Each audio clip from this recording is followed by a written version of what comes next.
আসসালামু আলাইকুম। Masud Rana YouTube channel থেকে আপনাদের সবাইকে স্বাগতম। আজকে আমি মহানন্দ কমুটার ট্রেনে করে দর্শনা থেকে পোড়াদহ যেতেছিলাম।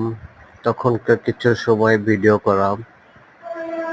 খুব অপরূপ সৌন্দর্য, গ্রামের আশেপাশ দেখলে সবাই মুগ্ধ হবেন। এই সকল দৃশ্যগুলো দেখলে মাটির সাথে আমাদের একটা সম্পর্ক তৈরি হয়।